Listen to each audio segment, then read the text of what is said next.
Alright, dito tayo ngayon sa Makati. Touchdown tayo dito. Ayan, actually, ang lapit ni Bossing sa Ebanghilista pero salamat sa atin siya nagtiwala. Napakarami nagtitinda at nagbebenta sa Ebanghilista pero sa atin pa rin siya nagpatiwala at nagpa-home service. Ito nga pala yung auto niya ni sa next trail. Gagawin natin yan. Tara, baklasin na natin yan. Ito, baklas na natin yung panel frame. So, tatanggalin natin yan. 4 screw na lang yan para matanggal natin yan. At ito na nga, tapos na tayo mag-install ng ating 7 inches Android with reverse cam, and syempre nag-avail din sa atin si Bossing nung front dashcam. Ayan yung front dashcam natin mga ka-discard. Ayan, no?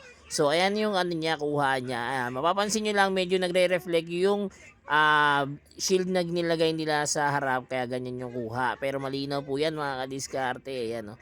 Yan, yung sun shield lang kaya nagkakaganyan yung itsura nung dashcam natin. Syempre, kasama pa rin sa package natin yung reverse camera. Alright. And then, syempre, ito pa yung nabili ni Bossing, yung may Apple CarPlay and Android Auto na rin para mas madali siya makapag-Waze, Netflix, YouTube, Google Maps. Yan, no? So, kita nyo naman, napakangos niya, di ba? Sa mga gusto po mag-avail niyan, DM nyo lang ako. Drop message lang for better and faster transaction. Don't forget to like and follow na rin mga kadiskarte. Magpaparapol tayo. Ingat, ride safe sa lahat.